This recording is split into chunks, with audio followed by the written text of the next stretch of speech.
ओम नमो भगवते वासुदेवाय। ओम नमो भगवते वासुदेवाय। ओम नमो भगवते वासुदेवाय।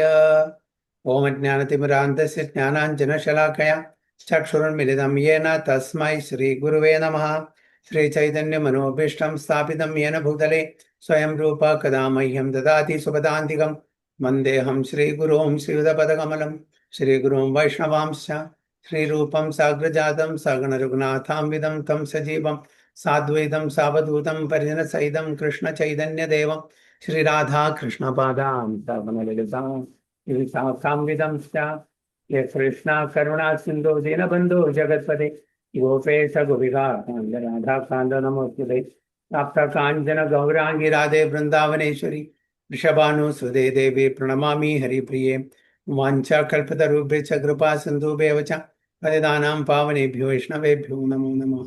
नमः ओं विष्णुपादाय कृष्णपृष्ठाय भूतले श्रीमते भक्तिवेदान्त स्वामिनिधि नामिने नमस्ते सारस्वती देवे गौरवाणी प्रचारिणे निर्विशेष शून्यवाणी पाश्चात्य देशतारिणे जय श्री कृष्ण चैतन्य प्रभु नित्यानंद श्री अद्वैत गदाधर श्रीवासादि गौर भक्तवृंद हरे कृष्णा कृष्ण कृष्ण हरे हरे हरे राम राम राम हरे हरे।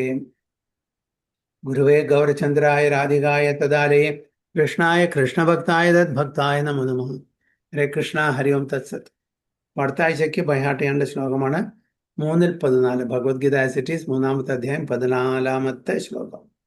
അന്നാദ് ഭവന്തി ഭൂതാനി പർജന്യാദന്ന സംഭവാം യജ്ഞാത് ഭവതി പർജന്യോ യജ്ഞകർമ്മ സമുദ്ഭവാം. അന്നാദ് ഭവന്തി ഭൂതാനി പർജന്യാത് അന്ന സംഭവാം യജ്ഞാത് ഭവതി പർജന്യോ യജ്ഞകർമ്മ സമുദ്ഭവാം. ഹരേ കൃഷ്ണ. ശ്യാമള മാതാജി.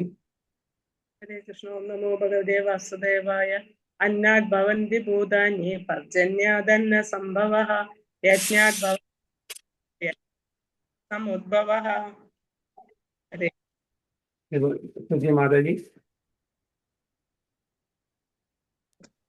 ഹരേ കൃഷ്ണ. ഓം നമോ ഭഗവതേ വാസുദേവായ. എന്നാൽ ഭവന്തി ഭൂതാനി പർജന്യാദന്ന സംഭവ യജ്ഞാത് ഭവതി പർജന്യോ യജ്ഞകർമ്മ സമുദ്ഭവ. ഹരേ കൃഷ്ണ. ഹരി ബോൾ. മംഗള മാതാജി. ഹരേ കൃഷ്ണ. ഓം നമോ ഭഗവതേ വാസുദേവായ. അന്നാദ് ഭവന്തി ഭൂതാനി പർജന്യാദന്ന സംഭവ യജ്ഞാത് ഭവതി പർജന്യോ യജ്ഞകർമ്മ സമുദ്ഭവ. വിവർത്തനം വായിക്കട്ടെ. വിവർത്തനം. ദിവ്യപൂജ്യ ശ്രീമതി ശ്രീ ഭക്തിവേദാന്ത സ്വാമി ശ്രീല പ്രഭുപാദ് കി ജയ. ജയ ശ്രീല പ്രഭുപാദ്. എല്ലാ ജീവജാലങ്ങളും ധാന്യങ്ങൾ കൊണ്ട് ജീവിക്കുന്നു. അതാകട്ടെ മഴ മൂലം ഉണ്ടാകുന്നു. മഴ യജ്ഞത്തിൽ നിന്ന് ഉണ്ടാകുന്നു.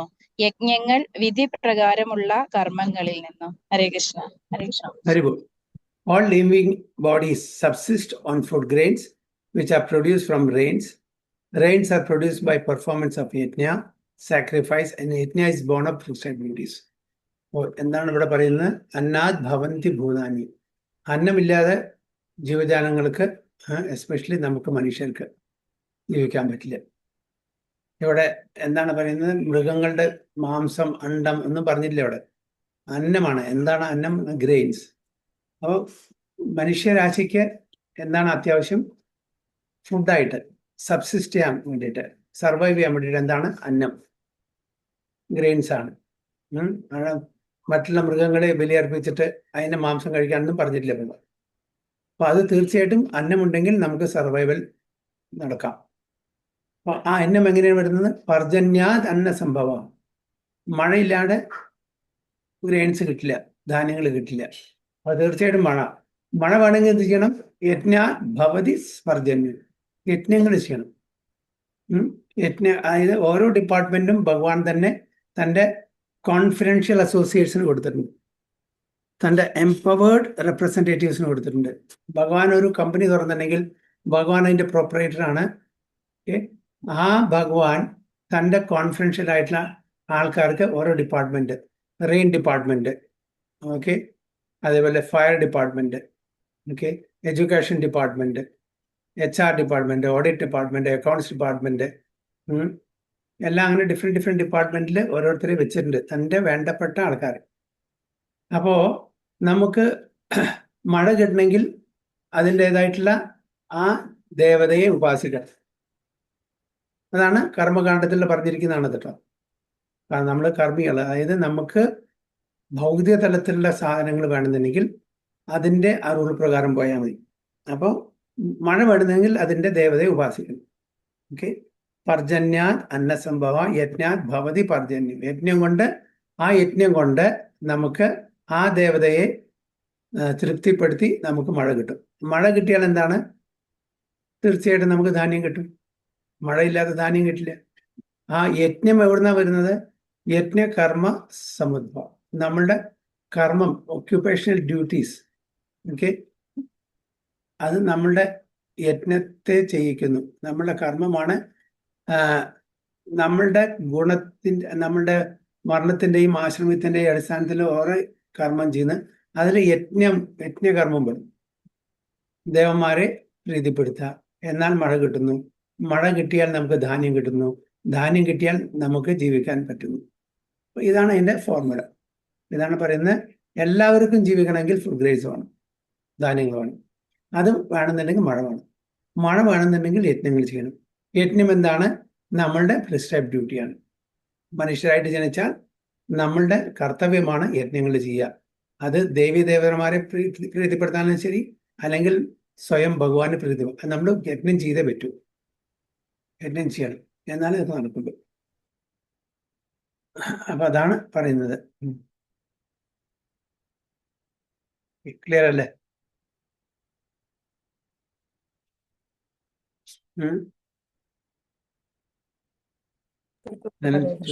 എന്തെങ്കിലും ചോദ്യം ഉണ്ടോ?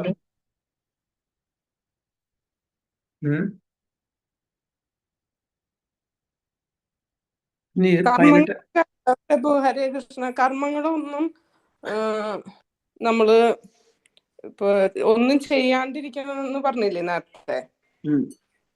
ഒന്നും ചെയ്യാണ്ടിരിക്കുന്ന കർമ്മങ്ങള് മായാവാദികളല്ലേ. കർമ്മം ബന്ധനത്തിന് ഹേതുവാകുമെന്ന് വെച്ചിട്ടൊന്നും ചെയ്യാണ്ടിരിക്കാനും പാടില്ല. അവര് പേടിക്കുന്ന കൂടുതൽ ജ്ഞാനയോഗികളാണ് അങ്ങനെ. അതായത് കർമ്മം ചെയ്താലേ ബന്ധനത്തിൽപ്പെട്ടു എന്നല്ല ആ ഒരു ഫിലോസഫി. അങ്ങനെ അവർ മിക്കാറും ഈ മെറ്റീരിയൽ ആക്ടിവിറ്റീസ് നിന്ന് പിന്മാറി നിൽക്കും.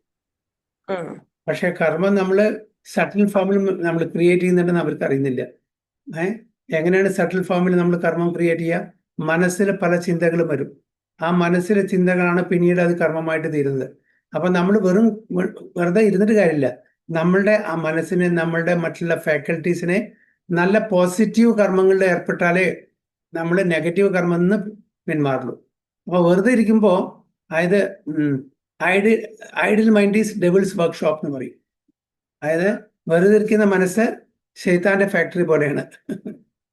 അപ്പൊ അങ്ങനെ കർമ്മം ചെയ്യാതിരുന്നാലും നമ്മുടെ മനസ്സ് പലതും അവിടെ ചിന്തിച്ചു കൂട്ടും. ആ ചിന്തയാണ് പിന്നീട് അത് കർമ്മമായിട്ട് തീരുന്നത്. അപ്പൊ തീർച്ചയായിട്ടും അതിന്റെ വിപരീതപരമുണ്ടാവും. അവിടെ നമ്മൾ പോസിറ്റീവ് എൻഗേജ്മെന്റ് ക്രിയേറ്റ് ചെയ്യുക. ഭഗവാന്റെ ഭക്തി സേവനത്തിൽ നമ്മൾ എൻഗേജ് ചെയ്യുക. അപ്പൊ നമുക്ക് നമ്മുടെ റോങ് തോട്ട്സ് നമ്മളെ ഇൻഫ്ലുവൻസ് ചെയ്യില്ല. ഓക്കെ, ക്ലിയർ ആണോ മാജി? ഇനി ഏതാ 18 ആണോ നമ്മുടെ ശ്ലോകം പറഞ്ഞത്?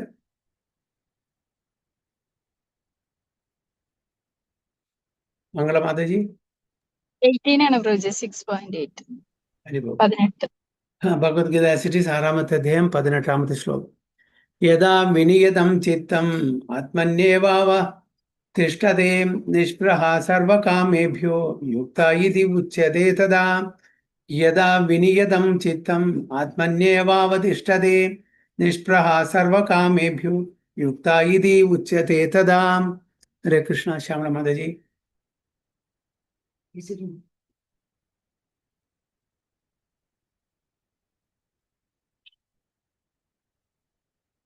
കേൾക്കുന്നില്ല, മ്യൂട്ടിലാണ്. ഹരേ കൃഷ്ണ. ഓം നമോ ഭഗവതേ വാസുദേവായ. യഥാ വിനിയതം ചിത്തം ആത്മന്യേ നിസ്പൃഹാം സർവകാമേഭ്യോ യുക്ത ഇത്യുച്യതേ തദാ. മംഗളമാതാജി. ഹരേ കൃഷ്ണ. ഓം നമോ ഭഗവതേ വാസുദേവായ. യഥാ വിനിയതം ചിത്തം ആത്മന്യേവാവതിഷ്ഠതേ നിസ്പൃഹ സർവകാമേഭ്യോ യുക്ത ഇത്യുച്യതേ തഥാ. ഹരേ കൃഷ്ണ. Thank you. സുചി മാതാജി.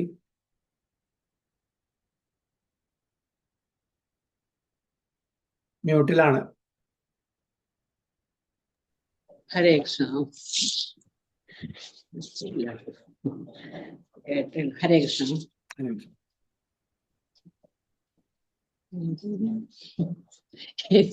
ഹരേ കൃഷ്ണ. ഇതായിരുന്നു സോഷ്യൽ 6 പോയി. 18. ഞാൻ കേട്ടതാണ് പ്രഭു. ഞാൻ എന്റെ ഇടയിൽ ഒന്നും എഴുന്നേറ്റ് പോയി. ഹരേ കൃഷ്ണ. സ്ക്രീനിലുണ്ട്, നോക്കിക്കോളൂ, ഇതിൽ നോക്കി വായിച്ചോളൂ. ഹരേ കൃഷ്ണ. ഹരേ കൃഷ്ണ. യഥാ വിനിമയം, അതല്ലേ? അതെ. യഥാ വിനിയതം ചിത്തം ആത്മന്യേവാവതിഷ്ഠതേ നിസ്പൃഹ സർവകാമേഭ്യോ യുക്ത ഇത്യുച്യതേ തഥാ. ഹരേ കൃഷ്ണ. ട്രാൻസ്ലേഷൻ വായിക്കാൻ പറ്റും മലയാളത്തില്? വായിക്കാൻ പറ്റും. ഹരേ കൃഷ്ണ. യോഗാനുഷ്ഠാനം കൊണ്ട് മാനസിക പ്രവർത്തനങ്ങളെ നിയന്ത്രിച്ച് അതീന്ദ്രിയാവസ്ഥയിൽ സ്ഥിതി ചെയ്യുമ്പോൾ ഭൗതികമായ ആഗ്രഹങ്ങൾ വെടിഞ്ഞ് അയാളെ യോഗയുക്തനെന്ന് പറയപ്പെടുന്നു. ഹരേ Krishna. So when the yogi, by practice of yoga, disciplines his mental activities and becomes situated in transcendence, devoid of all material desires, he is said to be well established in yoga. അപ്പോൾ ഏത് യോഗി വര്യനാണ് യോഗയില് സ്ഥിതി ചെയ്യുന്നത് എന്നാണ് ഇവിടെ പറയുന്നത്. അപ്പൊ ആദ്യം എന്താണ് നമ്മൾ നിയന്ത്രിക്കേണ്ടത്? Mental activities. നമ്മളുടെ ഓരോ ആക്ഷനും എവിടുന്നാണ് തുടങ്ങുന്നത്? മനസ്സിൽ നിന്നാണ്. മെന്റൽ ആക്ടിവിറ്റീസ്, തോട്ട്സ്, ചിന്തയിൽ നിന്നാണ് ഓരോ ആക്ഷനും രൂപീകരിക്കപ്പെടുന്നത്. അതിന് രൂപം കൊടുക്കുന്നത് ചിന്തയാണ്. അപ്പൊ മെന്റൽ ആക്ടിവിറ്റീസിനെ നമ്മൾ ഡിസിപ്ലിൻ ചെയ്യണം. എന്നാൽ നമ്മളൊന്നും ചെയ്യില്ല. അപ്പൊ ചിന്തയാണ് ഫസ്റ്റ് സ്റ്റെപ്പ്. ആഗ്രഹം, ചിന്ത, പിന്നെയാണ് അത് കർമ്മത്തിൽ പരിവർത്തനപ്പെടുന്നത്. അപ്പൊ നമ്മൾ ഇവിടെ ചെയ്യുന്നത് എന്താണ്? ഡിസിപ്ലിൻ ചെയ്യണം നമ്മുടെ മെന്റൽ ആക്ടിവിറ്റീസ്. ആ മെന്റൽ ആക്ടിവിറ്റീസിനെ ഡിസിപ്ലിൻ ചെയ്യാണെന്ന് എന്താണ്? മന്ത്രത്തിലെ ഭഗവാന്റെ നാമം. അപ്പൊ അങ്ങനെ നമ്മുടെ മനസ്സിനെ ഫോക്കസ് ചെയ്യാൻ പറ്റും ഭഗവാന്റെ നാമത്തില്. അപ്പൊ നമ്മളുടെ ചിന്തകൾ അങ്ങോട്ടും ഇങ്ങോട്ടും ഓടിപ്പായില്ല. ജസ്റ്റ് ലൈക്ക് കടിഞ്ഞാണില്ലാത്ത കുതിരകളെ പോലെ മനസ്സ് അങ്ങോട്ടും ഇങ്ങോട്ടും പായാണ്. അതിനെ നിയന്ത്രിക്കാൻ വേണ്ടിയിട്ടാണ് നമ്മൾ യോഗ ചെയ്യുന്നത്. മനസ്സിനെ നിയന്ത്രിച്ചു കഴിഞ്ഞാൽ അത് ട്രാൻസിൽ എത്തും. ആ ഭൗതിക തരത്തിലുള്ള ആഗ്രഹങ്ങൾ ഉണ്ടായിരിക്കില്ല. മനസ്സിനെ കയറഴിച്ചു വിടുമ്പോഴാണ് പല സ്ഥലത്തേക്കും അത് ഓടുന്നത്, പല പല ആഗ്രഹങ്ങളും പ്രകടിപ്പിക്കുന്നത്. മനസ്സിനെ ഭഗവാന്റെ നാമത്തിൽ നമ്മൾ കേന്ദ്രീകരിക്കുകയാണെങ്കിൽ നമ്മുടെ മനസ്സ് പതറില്ല, മനസ്സ് പായില്ല, മനസ്സിന് അനാവശ്യമായിട്ടുള്ള ചിന്തകൾ ഉണ്ടാവില്ല. അപ്പൊ controlling the mind means engaging the mind. Especially കലികാലത്തിൽ നമ്മളോട് പറഞ്ഞിരിക്കുന്നത് മനസ്സിനെ കൺട്രോൾ ചെയ്യുന്നതിനേക്കാളും ബെറ്റർ മനസ്സിനെ ഹയർ കാര്യങ്ങളിൽ, ഉയർന്ന തലത്തിലേക്ക് നമ്മൾ എൻഗേജ് ചെയ്യുക. പോസിറ്റീവ് ആയിട്ടുള്ള, ബെനിഫിഷ്യൽ ആയിട്ടുള്ള കാര്യങ്ങളിലേക്ക് നമ്മൾ എംപ്ലോയ് ചെയ്യുക, എൻഗേജ് ചെയ്യുക. അങ്ങനത്തെ ഒരാളാണ് വെൽ എസ്റ്റാബ്ലിഷ്ഡ് ഇൻ യോഗ. ശരിക്കും യോഗ ആ ഒരു പ്ലാറ്റ്ഫോമിൽ സ്ഥിതി ചെയ്യുന്ന ഒരു വ്യക്തി എന്ന് പറയുന്നത്. അപ്പോൾ എവിടുന്നാ തുടങ്ങുക? ധ്യാനം എന്ന് പറഞ്ഞാൽ അത് അതിലത്തെ മെയിൻ എലിമെന്റ് എന്താണ്?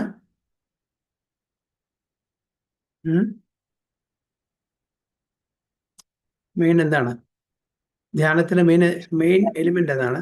മനസ്സിനെ നിയന്ത്രിക്കുന്നല്ലേ ധ്യാനം? മനസ്സിനെ നിയന്ത്രിക്കുന്നതല്ലേ പ്രഭുജി ധ്യാനം? മനസ്സാണ് അതിന്റെ മെയിൻ ആയിട്ടുള്ളത്. മനസ്സിനെ നിയന്ത്രിച്ച് ഭഗവാനിൽ എൻഗേജ് ചെയ്യുക, എന്നാൽ മാത്രമേ ബാക്കിയുള്ള കാര്യങ്ങൾ നടക്കുള്ളൂ. അപ്പൊ അതിനു വേണ്ടിയുള്ള പ്രിപ്പറേഷനാണ് യമനിയമങ്ങളൊക്കെ നമ്മൾ ചെയ്യുന്നത്, അല്ലേ? നമ്മളൊരു എക്സാം എഴുതാൻ പോകുമ്പോൾ നമ്മൾ പ്രിപ്പയർ ചെയ്യും. എന്താണ് പ്രിപ്പയർ ചെയ്യുക? നന്നായി പഠിക്കും. എന്നാൽ മാത്രമേ നമുക്ക് എക്സാം നന്നായിട്ട് എഴുതാൻ പറ്റും. അതുപോലെ നമ്മൾ യോഗാഭ്യാസത്തിന് പോകുന്നുണ്ട്, നമ്മൾ യമനിയമങ്ങൾ, റെഗുലേഷൻസ് പാലിക്കണം. എന്നാൽ മാത്രമേ യോഗാഭ്യാസം ശരിക്കും നടക്കുള്ളൂ. മനസ്സാണ് അതിൻ്റെ സെൻട്രൽ ഫോക്കൽ പോയിന്റ്. ആ മനസ്സിനെ നമ്മൾ ഡിസിപ്ലിൻ ചെയ്യണം. എങ്ങനെ കുട്ടികളെ ഡിസിപ്ലിൻ ചെയ്യുന്നുവോ അതേപോലെ നമ്മൾ സ്വന്തം മനസ്സിനെ ഡിസിപ്ലിൻ ചെയ്യണം. എന്താണ് ഡിസിപ്ലിൻ? ഡിസൈപ്പിൾ എന്നുള്ള വാക്ക് ഡിസിപ്ലിൻ എന്ന വാക്കുന്ന വരുന്നത്. ഓക്കെ, നമ്മൾ പറയില്ലേ I am disciples of so and so guru, ഞാൻ ആ ഗുരുവിൻ്റെ ഡിസൈപ്പിളാണ്, ശിഷ്യനാണ് എന്നാണ്. ഡിസൈപ്പിൾ എന്ന് പറഞ്ഞാൽ ഡിസിപ്ലിൻ ഫോളോ ചെയ്യുന്ന ആൾക്കാർ. ഗുരു ചില റെഗുലേഷൻസ് പറയും, അത് ആരാണോ ഫോളോ ചെയ്യുന്നത് അവരെ ഡിസൈപ്പിൾ എന്ന് പറയും, അല്ലേ? അല്ലാണ്ട് എനിക്ക് ഗുരു ഉണ്ട്, ഗുരു പറയുന്നത് ഞാൻ കേൾക്കുന്നില്ല, അപ്പം ഞാൻ എങ്ങനെ ഡിസൈപ്പിൾ ആവുന്നത്? ഒരിക്കലും ആവില്ല. അത് വെറും ഫോർമാലിറ്റിക്ക് മാത്രം, ഷോ ഓഫിന് മാത്രം. എല്ലാവർക്കും ഗുരുണ്ട്, എനിക്കും ഗുരുണ്ട്, പക്ഷെ ഗുരു പറയുന്നത് ഞാൻ കേൾക്കുന്നില്ല. അങ്ങനെ ഗുരു ശിഷ്യബന്ധം ഉണ്ടാവില്ല. അപ്പോൾ അവിടെ ഡിസിപ്ലിൻ ചെയ്യണം നമ്മുടെ മനസ്സിന്. ഗുരു അതന്നെ പറയാ, you should be A good disciple. Good disciple എന്ന് പറഞ്ഞാൽ one who follows the discipline. അപ്പോൾ രാവിലെ നേരത്തെ എഴുന്നേൽക്കണം, ഓക്കെ, നാമം ജപിക്കണം, അതേപോലെ ബാക്കിയുള്ള സ്പിരിച്വൽ ആക്ടിവിറ്റീസ് ചെയ്യണം, ഭഗവത്ഗീത വായിക്കണം, ഭാഗവതം വായിക്കണം, അസോസിയേഷൻ ഓഫ് ദി ഡിവോട്ടീസ് വേണം, റെഗുലേറ്ററി പ്രിൻസിപ്പിൾസ് ഫോളോ ചെയ്യണം. ഇങ്ങനെ പല പല നിർദ്ദേശങ്ങൾ ചെയ്യും. അത് ഫോളോ ചെയ്യുന്ന ഒരു ശിഷ്യനാണ് ശരിക്കുള്ള ഡിസൈപ്പിൾ.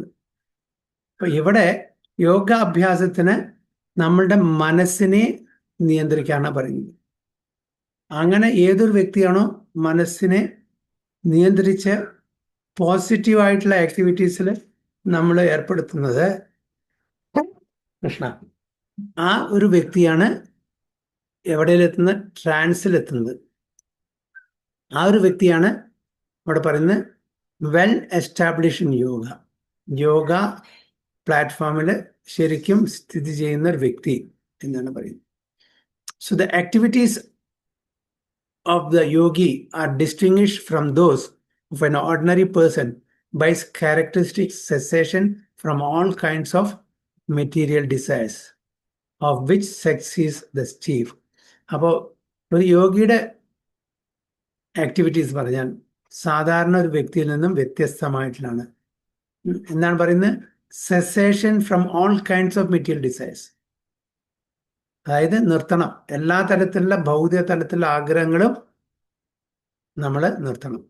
ഒരു തരത്തിലുള്ള ഭൗതിക ആഗ്രഹങ്ങളും പാടില്ല.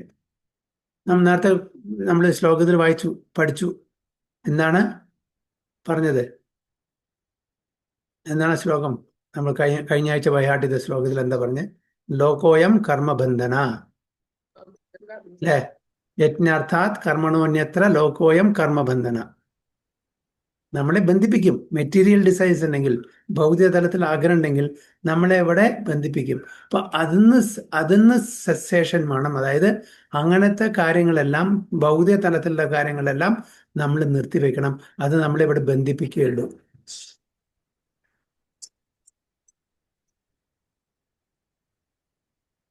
അതാണ് ഇവിടെ പറയുന്നത്. അതില് അഗ്രഗണ്യൻ, നമ്മളെ ഇവിടെ ബന്ധിപ്പിക്കാൻ ഉള്ള ഏറ്റവും ചീഫായിട്ട് എന്താണ്? Of which sex is the chief. Okay, relation between opposite sex. അപ്പോൾ അത് എസ്പെഷ്യലി ഒരു അഷ്ടാംഗ യോഗി ആ തലത്തിലേക്ക് പോകാനേ പാടില്ല. കാരണം വെച്ചാൽ അതാണ് അവരെ ബന്ധിപ്പിക്കുന്നത്. ഗൃഹസ്ഥാശ്രമത്തിൽ ആണെങ്കിലും കൂട്ടിയിട്ട് അവര് അഷ്ടാംഗ യോഗം പ്രാക്ടീസ് ചെയ്യണമെങ്കിൽ അവർ വീടൊക്കെ വിട്ട് കാട്ടിൽ പോയി, സെക്യൂർഡ് പ്ലേസിൽ പോയി അവർ അതിൽ മാത്രം കേന്ദ്രീകരിച്ചിരിക്കുന്നു. അപ്പോൾ ഒരിക്കലും അതിനെ അതിന് ഡീവിയേറ്റ് ചെയ്യാൻ പാടില്ല. A perfect yogi is so well disciplined in the activities of the mind that he can no longer be disturbed by any kind of material desire. അപ്പോൾ ശരിക്കുള്ള ഒരു യോഗി ഒരിക്കലും ഭൗതിക തലത്തിൽ ആഗ്രഹങ്ങളാൽ അവർ അതായത് ഡിസ്റ്റർബ് ആവുന്നില്ല, ശല്യം പെടുന്നില്ല. കാരണം അതിനൊക്കെ മുകളിലേക്ക് അവർ ഉയർന്നു കഴിഞ്ഞു. This perfectional stage can automatically be attained by persons in Krishna consciousness as stated in Srimad Bhagavatam 9.4.18-20. അപ്പോൾ ഈ തലത്തിലേക്ക് ഉയരാൻ ഒരു കൃഷ്ണാവബോധത്തിലുള്ള ഒരു ഭക്തനും സാധിക്കും എന്നാണ് പറയുന്നത്. ഇത്രയും ബുദ്ധിമുട്ടുള്ള യോഗ അഭ്യാസം ഒന്നും ചെയ്യേണ്ട ആവശ്യമില്ല. കലികാലത്തിൽ നമുക്ക് കൃഷ്ണാവബോധം പ്രാക്ടീസ് ചെയ്താൽ നമുക്ക് ആ തലത്തിലേക്ക് ഉയരാൻ പറ്റും എന്ന് ശ്രീമദ് ഭാഗവതത്തിലെ 9.4.18-20 എന്ന ശ്ലോകത്തിൽ പറയുന്നത്. ഇത് അംബരീഷ് മഹാരാജാവിൻ്റെ ആ ഒരു കോണ്ടെക്സ്റ്റിലാണ് പറയുന്നത്. എന്താണ്?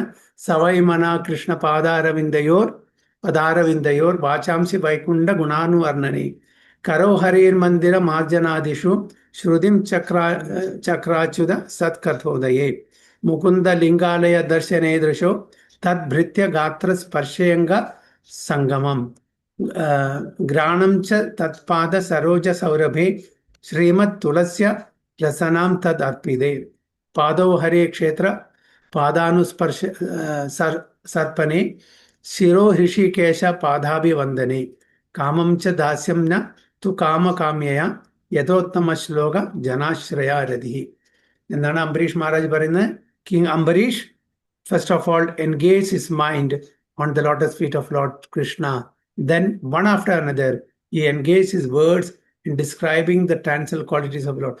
അംബരീഷ് മഹാരാജാവ് തൻ്റെ മനസ്സിനെയും മറ്റ് ഇന്ദ്രിയങ്ങളെയും എങ്ങനെ ഭഗവാന്റെ സേവനത്തിൽ ഉപയോഗിച്ചു എന്ന് നമുക്ക് പഠിപ്പിച്ചു തരും. അതേപോലെ നമ്മളും ആ ഒരു പ്രോസസ് ഫോളോ ചെയ്യുകയാണെങ്കിൽ നമ്മളും ഭൗതിക തലത്തിലുള്ള ആ ആവശ്യമില്ലാത്ത നമ്മളെ ഇവിടെ ബന്ധിപ്പിക്കുന്ന ആഗ്രഹങ്ങളിൽ നിന്നും മുക്തരാകും. അല്ലെ, താൽക്കാലികമായിട്ടുള്ള ഒരു മനോരഞ്ജൻ, ഓക്കെ, ഒരു സംതൃപ്തി, ഒരു സന്തോഷം കിട്ടുമെങ്കിലും കൂടിയിട്ട് അത് നമ്മളെ ബന്ധിപ്പിക്കുന്നതാണെന്ന് നമ്മൾ മനസ്സിലാക്കുന്നില്ല. അപ്പൊ അതാണ് പറയുന്നത്, ശാശ്വതമായിട്ടുള്ള ആ ഒരു ഉന്നമനത്തിന് അതിനെന്താണ് നമ്മളുടെ മനസ്സും മറ്റുള്ള ഇന്ദ്രിയങ്ങളെയും ഭഗവാന്റെ സേവനത്തിന് അർപ്പിക്കാൻ വേണ്ടിയിട്ടാണ് ഇവിടെ അംബരീഷ് മഹാരാജ് പറയുന്നത്. അപ്പൊ എന്താണ് ചെയ്യുന്നത്? ഹാൻഡ്സ്, കൈകളെ ഭഗവാന്റെ ക്ഷേത്രം വൃത്തിയാക്കാൻ വേണ്ടിയിട്ടും, കാത് ഭഗവാന്റെ ലീലകൾ കേൾക്കാൻ വേണ്ടിയിട്ടും, കണ്ണുകള് ഭഗവാന്റെ രൂപം കാണാൻ വേണ്ടിയിട്ടും, അതായത് ആ സൗന്ദര്യമുള്ള എല്ലാവരെയും ആകർഷിക്കുന്ന ആ ത്രിഭംഗ ലളിതമായിട്ടുള്ള ആ രൂപം കാണാൻ വേണ്ടിയിട്ടും, his body in touching the bodies of devotees, അതായത് ശരീരം മറ്റ് വൈഷ്ണവന്മാരുടെ പാദസ്പർശം, പാദധൂളി ഇതൊക്കെ സ്പർശിക്കാൻ വേണ്ടിയിട്ടും, his senses of smell in smelling the sense of the lotus flowers offered to the Lord. Okay, എന്താണ് നമ്മുടെ വാസന, അത് ഭഗവാൻ അർപ്പിച്ചിട്ടുള്ള പുഷ്പങ്ങളും അതേപോലെ സുഗന്ധദ്രവ്യങ്ങളും എല്ലാം അത് സ്മെൽ ചെയ്യാൻ വേണ്ടിയിട്ടും, his tongue in tasting the tulasi leaf offered at the lotus feet of the lord. Tongue, അത് നാവ്, എങ്ങനെ തുളസി, ഭഗവാൻ അർപ്പിച്ചിട്ടുള്ള തുളസി അത് ടേസ്റ്റ് ചെയ്തിട്ടും, his legs in going to places of pilgrimage, അതായത് തീർത്ഥാടനത്തിന് പോകാൻ വേണ്ടിയിട്ട് നമ്മുടെ കാലുകൾ ഉപയോഗിക്കുന്നു, അല്ലെങ്കിൽ ക്ഷേത്രങ്ങളിൽ പോകാൻ വേണ്ടിയിട്ട്, his head in offering obeisances to the lord, പ്രണാമം ചെയ്യാൻ വേണ്ടിയിട്ട് തലയാണ് ഏറ്റവും നമ്മുടെ ശരീരത്തിലെ ഏറ്റവും ഭാരമായിട്ടുള്ള ഒരു അവയവം അല്ലേ. ഏറ്റവും നമ്മൾ പറയും തലക്കനം എന്ന് പറയുന്നില്ലേ, ആക്ച്വലി ഏറ്റവും വെയിറ്റ് ഉള്ളത് നമ്മുടെ തലയാണ്. അപ്പൊ അതിനെ നമ്മൾ നമസ്കാരം അതേപോലെ പ്രണാമം കൊണ്ട് അതിൻ്റെ വെയിറ്റ് ലൈറ്റ് ആക്കണം. അല്ലെങ്കിൽ എന്താണ്, അഹങ്കാരം, തലക്കനം കൂടും. അത് കൂടാതിരിക്കാൻ വേണ്ടിയിട്ടാണ് എപ്പോഴും നമ്മൾ പ്രണാമം ചെയ്യണം, വൈഷ്ണവന്മാർക്കും അതേപോലെ ഭഗവാനൊക്കെ. So his head in offering obeisances unto the Lord and his desire in executing the mission of the Lord. Okay, നമ്മളെല്ലാം പ്രഭുപാദ അനുഗാസാണ്, രൂപാനുഗാസാണ്. അപ്പോൾ പ്രഭുപാദ മിഷൻ എന്താണ്? അതന്നെയാണ് നമ്മുടെ ഗുരു മഹാരാജിന്റെ മിഷൻ. അപ്പോൾ ആ മിഷനെല്ലാം എക്സിക്യൂട്ട് ചെയ്യാൻ വേണ്ടിയിട്ട് പ്രഭുപാദ സഹായിക്കാൻ വേണ്ടിയിട്ട്, പ്രഭുപാദ പ്രിയമിനൻ്റ് ആചാര്യനാണ്. പ്രഭുപാദ സഹായിക്കുക എങ്ങനെ? നമ്മുടെ ഗുരു മഹാരാജിനെ സഹായിച്ചാൽ. കാരണം വെച്ചാൽ പ്രഭുപാദരെ അതേ മിഷനാണ് ഗുരു മഹാരാജും ഏറ്റു നടത്തുന്നത്. അപ്പോൾ നമ്മുടെ ഗുരുവിനെ നമ്മൾ സേവനം ചെയ്യുമ്പോൾ ഓട്ടോമാറ്റിക്കലി അത് പ്രഭുപാദര മിഷനിൽ വന്നു ചേരും. So, decides in executing the mission of the Lord, all these transcendental activities are quite befitting pure devotees. അപ്പോൾ ഒരുപാട് ഇപ്പോൾ ഏതൊരു വ്യക്തിയാണോ ഒരു ഗുരുവിനെ ആശ്രയിച്ചിരിക്കുന്ന, ദീക്ഷ സ്വീകരിച്ചിരിക്കുന്നത്, അപ്പോൾ എപ്പോഴും അവർ ചെയ്യുന്ന ഒരു കാര്യം, തൻ്റെ ഗുരു മഹാരാജ് ഇപ്പോൾ എവിടെയാണ്, എന്താണ് ചെയ്യുന്നത്, അവരുടെ എന്തെല്ലാം പ്രൊജക്റ്റാണ്, അവരുടെ എന്തെല്ലാം ആഗ്രഹമാണ്, ആസ് എ ഡിസൈപ്പിൾ നമ്മൾ എന്ത് ചെയ്യണം, ഗുരു മഹാരാജാവിനെ എങ്ങനെ സഹായിക്കണം, അവരുടെ പ്രഭുപാദ മിഷനിൽ വേണ്ടിയിട്ട് നമ്മൾ എങ്ങനെ സഹായിക്കണം, ഇത് നമ്മൾ നിരന്തരം ചോദിച്ചുകൊണ്ടിരിക്കണം. എവിടെയൊക്കെ നമുക്ക് സേവനത്തിനുള്ള ആ ഒരു സാഹചര്യം, നമുക്കൊരു അവസരം കിട്ടുന്നോ അപ്പോൾ ഒക്കെ നമ്മുടെ ഗുരുമാനെ കാണിച്ചാൽ, ഗുരു മഹാരാജാവിനെ നമ്മൾ സേവനം ചെയ്യാന്ന് പറഞ്ഞാൽ നമ്മൾ ദീക്ഷ എടുക്കുന്ന സമയത്ത് ചെയ്തിട്ടുള്ള ആ ഒരു പ്രോമിസിൽ അപ്പോഴാണ് ഇത് പൂർത്തീകരിക്കപ്പെടുന്നുള്ളൂ അല്ലേ. അതായത് ദീക്ഷ എടുക്കുന്ന സമയത്ത് നമ്മളോട് പറയുന്നുണ്ട് എന്തൊക്കെയാണ് 4 റെഗുലേറ്ററി പ്രിൻസിപ്പിൾസ്, അത് പറയാൻ പറയും. അത് കഴിഞ്ഞിട്ട് എത്ര മാല ചെയ്യണം, മിനിമം 16 റൗണ്ട്സ് ക്വാളിറ്റി റൗണ്ട്സ്. പിന്നെ പറയും will you help me in fulfilling the mission of Srila Prabhupada. അപ്പോൾ യെസ് പറയും. അപ്പോൾ ഇതൊക്കെ ഒരു ഡിസൈപ്പിളിൻ്റെ കടമയാണ്. അപ്പോൾ നമ്മുടെ ആ റിലേഷൻഷിപ്പ്, ഡിസൈപ്പിൾ ഗുരു റിലേഷൻഷിപ്പ് അവിടെ പൂർണ്ണമായിട്ടും എസ്റ്റാബ്ലിഷ് ചെയ്യപ്പെടുന്നുണ്ട്. അപ്പോൾ അവിടെ എന്താണ്, and his desires in executing the mission of the Lord. Mission of the ലോർഡാണ് പ്രഭുപാദ, നമ്മുടെ പ്രിയ എമിനന്റ് ആചാര്യയുടെ ദൗത്യം. ഭഗവാന്റെ മിഷൻ എന്താണ്? എസ്പെഷ്യലി ചൈതന്യ മഹാപ്രഭു പറയുന്നില്ലേ, ചൈതന്യ മഹാപ്രഭുവിന്റെ ആ ഒരു ആഗ്രഹമാണ് പൃഥ്വിത്തെ, അതായത് ഈ പൃഥ്വിയിലെ എല്ലാ നുക്കൻ കോർണറിലും നാമസങ്കീർത്തനം പ്രചരിപ്പിക്കുക. അത് രൂപഗോസ്വാമി ഏറ്റെടുത്തു, ഷഡ് ഗോസ്വാമി, അത് കഴിഞ്ഞ് ശ്രീലപ്രഭാത ഏറ്റെടുത്തു, അത് കഴിഞ്ഞ് ശ്രീലപ്രഭാതരെ ശിഷ്യന്മാരെ ഏറ്റെടുത്തു, അത് കഴിഞ്ഞ് യങ്ങർ ജനറേഷൻ നമ്മളെ പോലുള്ള ആൾക്കാരെ ഏറ്റെടുക്കുക. അപ്പോഴാണത് ഒരു കണ്ടിന്യൂറ്റി ഉണ്ടാവുള്ളൂ, അല്ലേ? അതാണ് പറയുന്നത് executing the mission of the Lord. So all these transcendental activities are quite befitting a purity. ശുദ്ധ ഭക്തന് ഈ ഇങ്ങനത്തുള്ള ആക്ടിവിറ്റീസിൽ ഏർപ്പെടണം തീർച്ചയായിട്ടും. അപ്പോൾ അവിടെ പൂർണ്ണമാകുന്നുള്ളൂ. This transcendental stage may be inexpressible subjectively by the followers of the impersonal path. അപ്പൊ ഇങ്ങനത്തെ ഒരു തലം, ആ സ്റ്റേജില് ഇംപേഴ്സണൽ പാത്ത് ഫോളോ ചെയ്യുന്ന ആൾക്കാർക്ക് ബുദ്ധിമുട്ടായിരിക്കും. കാരണം but it becomes very easy and practical for a person in Krishna consciousness, as is apparent in the above description of the engagement of Maharaja Ambarish. അപ്പം മായാവാദ ഫിലോസഫി, ആ സിദ്ധാന്തം ഫോളോ ചെയ്യുന്ന ആൾക്കാർക്ക് ഇത് ബുദ്ധിമുട്ടായിരിക്കും. കാരണം അവർക്ക് പേഴ്സൺ എന്നുള്ളൊരു ആസ്പെക്റ്റ് ഇല്ല, അല്ലേ? അപ്പൊ അതുകൊണ്ട് ഇതെല്ലാം ഒരു ചടങ്ങായിട്ട് മാത്രമേ തോന്നൂ. അതായത് ഇമ്പേഴ്സണൽ ബ്രഹ്മനിൽ എത്താനുള്ള ഒരു വഴി മാത്രമാണ്. അത് എത്തിക്കഴിഞ്ഞാൽ പിന്നെ ആരുമില്ല, പിന്നെ ഗുരുവില്ല, ഒന്നുമില്ല, അല്ലേ? പക്ഷെ ഇവിടെ നമ്മളുടെ അങ്ങനെയല്ല. ആ പോവാനുള്ള വഴിയും ഒന്നാണ്, പോയി കഴിഞ്ഞാൽ കിട്ടുന്ന റിസൾട്ടും ഒന്നാണ്, ഐഡന്റിക്കലാണ്. Unless the mind is fixed on the lotus feet of the Lord by constant remembrance, such transcendental engagements are not practical. അപ്പോൾ എപ്പോഴും നിരന്തരമായിട്ട് ഭഗവാനെ നമ്മൾ സ്മരിച്ചുകൊണ്ടേയിരിക്കണം. അപ്പോഴാണ് നമ്മൾ ആ ദിവ്യതലത്തിലുള്ള, ആത്മീയ തലത്തിലുള്ള സേവനത്തിൽ നമുക്ക് ഇടപെടാൻ പറ്റും, സേവനം ചെയ്യാൻ പറ്റുള്ളൂ പ്രാക്ടിക്കലി. ഇല്ലെങ്കിൽ അത് വെറും ലിപ് സർവീസ് മാത്രമാവും. വായ കൊണ്ട് പറയും, പക്ഷെ നമ്മളൊന്നും ചെയ്യില്ല. In the devotional service of the Lord, therefore, these prescribed activities are called archana. അതിനെന്താണ് പറയുക? അർച്ചന, or engaging all the senses in the service of the Lord. The senses and the mind require engagements. Simple abnegation is not practical. Therefore, for people in general, especially those who are not in the renounced order of life, transcendental engagement of the senses and the mind as described above is a perfect process for transcendental achievement, which is called yukta in the Bhagavad Gita.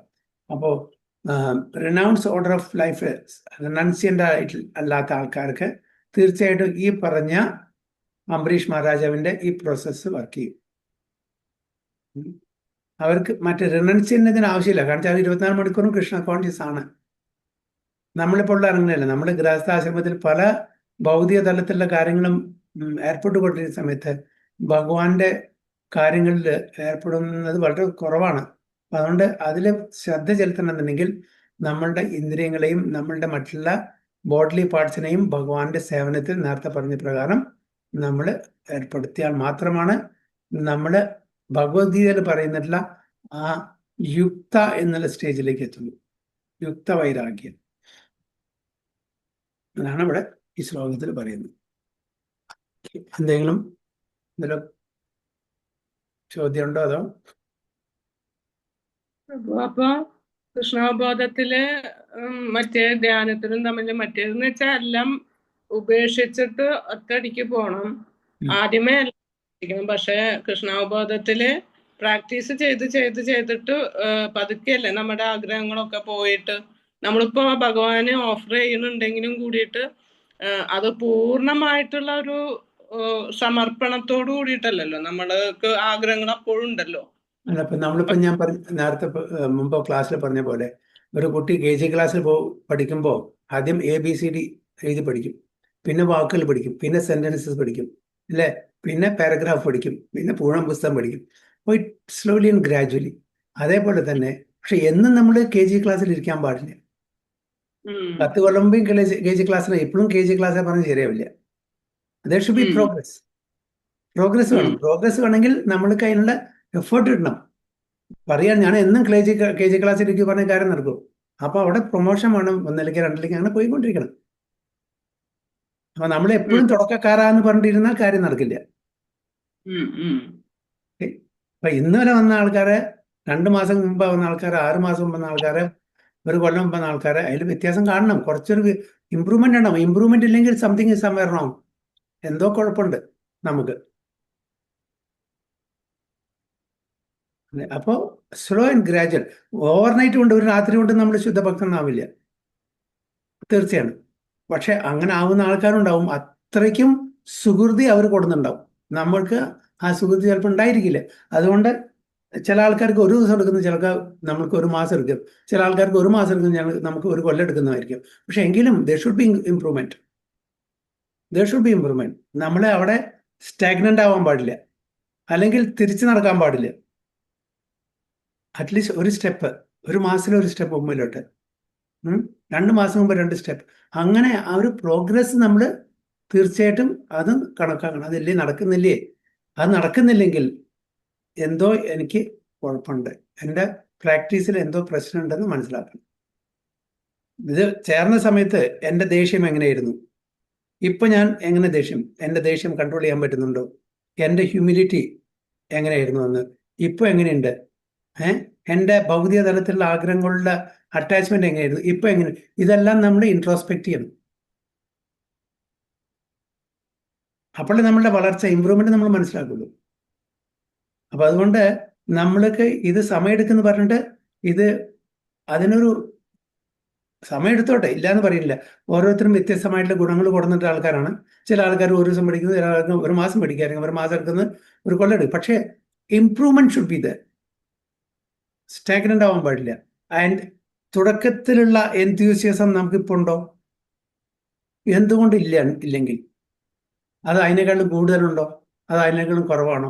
എന്തുകൊണ്ട് കുറവാണ്, അല്ലെങ്കിൽ എന്തുകൊണ്ട് same ആണ്, എന്തുകൊണ്ട് കൂടുതലല്ല? ഇതൊക്കെ നമ്മൾ എന്നിട്ട് corrective measures നമ്മൾ എടുക്കണം. എന്താണ് നമ്മളുടെ കയ്യിൽ നിന്ന് വന്ന ആ പിഴകള്, കുറവുകൾ, ഇത് മനസ്സിലാക്കിയിട്ട് നമ്മൾ കറക്റ്റ് ചെയ്യണം. ഓക്കെ മാസി, വേറെന്തെങ്കിലും?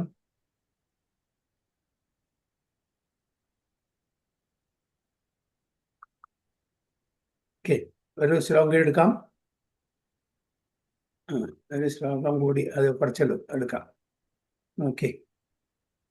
യഥാ ദീപോ നിവാതസ്ഥോ നെംഗത്തെ സ്വപമാ സ്മൃതാം യോഗിനോ യഥ ചിത്തസ്യ യുഞ്ജതോ യോഗമാത്മനാം. യഥാ ദീപോ നിവാതസ്ഥോ നെംഗത്തെ സ്വപമാ സ്മൃതാം യോഗിനോ യഥ ചിത്തസ്യ യുഞ്ജതോ യോഗമാത്മനാം. ഓക്കെ, ശ്യാമള മാതാജി. ഹരേ കൃഷ്ണ. നമോ ഭഗവതേ വാസുദേവായ.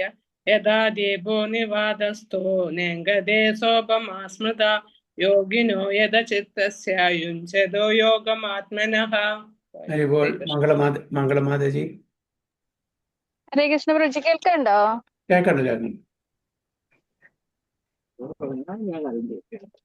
ഒരു മിനിറ്റ്. യഥാ ദീപോ നിവാദസ്ഥോ നെംഗതേ സോപമാ സ്മൃതാം യോഗിനോ യഥ ചിത്തസ്യ യുഞ്ജതോ യോഗമാത്മനഃ. ഹരേ കൃഷ്ണ. സുജി മാതാജി. ഹരേ കൃഷ്ണ. യഥാ ദീപോ നിവാതസ്ഥോ നെംഗതേ സോപമാ സ്മൃതാ യോഗിനോ യഥ ചിത്തസ്യ യുഞ്ജതോ യോഗമാത്മനാ. ഹരേ കൃഷ്ണ. എന്റെ ട്രാൻസ്ലേഷൻ ഹരേ കൃഷ്ണ. കാറ്റു തട്ടാത്ത ഒരിടത്ത് വെച്ച ചാഞ്ചല്യമില്ലാത്ത ദീപനാളം പോലെയാണ് മനസ്സിനെ നിയന്ത്രിച്ച യോഗി. അദ്ദേഹം നിരന്തരം അതീന്ദ്രിയ സത്തയിൽ ധ്യാനമുറപ്പിച്ച് അക്ഷുബ്ധനായി നിലകൊള്ളും. ഹരേ Krishna. Very good. As a lamb in a wilderness, place does not waver, so the transcendentalist, whose mind is controlled, remains always steady in his meditation on the transcendental self. അപ്പൊ നല്ല ബ്യൂട്ടിഫുൾ ഒരു ഉദാഹരണമാണ് ഇവിടെ പറഞ്ഞിരിക്കുന്നത്. എങ്ങനെ ഒരു കാറ്റില്ലാത്ത സ്ഥലത്ത് ഒരു ദീപം അത് ഇളകുന്നില്ല, ഓക്കെ, അത് വളരെ സ്റ്റഡി ആയിരിക്കും. അതേപോലെ നമ്മുടെ മനസ്സും അതേപോലെ കൺട്രോൾ ചെയ്തിട്ട് ഇളകാതെ സൂക്ഷിക്കണം. അങ്ങനെയാണ് ഒരു മെഡിറ്റേഷൻ്റെ ഒരു യോഗിക്ക് സ്റ്റഡി ആയിട്ട് ഇരിക്കാൻ പറ്റും. A truly Krishna conscious person, always absorbed in transcendence, in constant undisturbed meditation on his worshipable Lord, is as steady as a lamb in a windless place. അപ്പൊ ശരിക്കുള്ള കൃഷ്ണാവബോധത്തിൽ നിൽക്കുന്ന ഒരു വ്യക്തി എന്താണ്, എപ്പോഴും ഏതൊരു സാഹചര്യത്തിനും തൻ്റെ മനസ്സിന് വേവറിങ് ഉണ്ടാവില്ല. തൻ്റെ മനസ്സെപ്പോഴും എന്താണ്, ചഞ്ചലപ്പെടില്ല, സ്ഥിരമായിരിക്കും, സ്റ്റഡി ആയിരിക്കും. എനിക്ക് അങ്ങനത്തെ ഒരു വ്യക്തിക്കുമാണ് ഭഗവാനെ മെഡിറ്റേറ്റ് ചെയ്യാൻ, ധ്യാനിക്കാൻ പറ്റും. അതാണ് ഇവിടെ ഉദാഹരണം കൊടുക്കുന്നത്.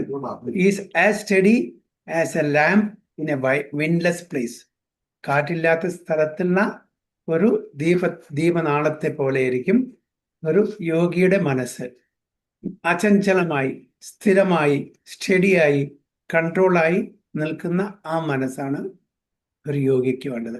അതേപോലെ കൃഷ്ണാവബോധത്തിൽ ഉള്ള ഒരു വ്യക്തിക്കും ആ ഒരു സ്ഥിതി വരണം. തീർച്ചയായിട്ടും വരും. കലികാലത്തിൽ ഭഗവാന്റെ കൃപ ഉണ്ട്. നമുക്ക് ഇത്ര ബുദ്ധിമുട്ടുള്ള ഒരു പ്രോസസ്സ് നമുക്ക് ചെയ്യേണ്ട ഒരു ആവശ്യമില്ല. അപ്പോൾ അതുകൊണ്ട് തന്നെ നമുക്കും വളരെ സരളമായിട്ടുള്ള ഒരു പ്രോസസ്സാണ് നമുക്ക് കലികാലത്തിൽ ഭഗവാൻ പറഞ്ഞു തന്നിരിക്കുന്നത്. ഇങ്ങനെ നിർബന്ധമായും കൺട്രോൾ ചെയ്യേണ്ട ഒരു ആവശ്യമില്ല. നമ്മളുടെ ചിന്തകളെ ഡിസിപ്ലിൻ ചെയ്ത് മനസ്സിനെ നമ്മളെ ഭഗവാന്റെ സേവനത്തിൽ അനുഷ്ഠിക്കുകയാണെങ്കിൽ മനസ്സിന്റെ കിങ്കരന്മാരായിട്ടുള്ള ഇന്ദ്രിയങ്ങളും ഓട്ടോമാറ്റിക്കലി അതിൽ വരും. മനസ്സിന്റെ കിങ്കരന്മാരാരാണ്? പഞ്ചേന്ദ്രിയങ്ങൾ. അല്ലേ? അപ്പൊ അവർ തീർച്ചയായിട്ടും അവരും കൂടെ വരും. അപ്പൊ പിന്നെ എന്താ പ്രശ്നം? ഭഗവാനിലും മുഴുവനും ഫോക്കസ് ചെയ്യാൻ പറ്റും. നമ്മളുടെ ആ ആധ്യാത്മിക ഉന്നമനം അവിടെ ഓട്ടോമാറ്റിക്കലി സംഭവിക്കും. ഹരേ കൃഷ്ണ. വാഞ്ചാകൽപതരുഭ്യശ്ച കൃപാ സിന്ധുഭ്യവച പതിതാനാം പാവനേഭ്യോ വൈഷ്ണവേഭ്യോ നമോ. अनंत कोटि वैष्णव की जय, श्रील प्रभुपाद की जय, गुरु महाराज की जय, ताय गो प्रेमानंदे। हरि हरि बोल। हरे कृष्णा।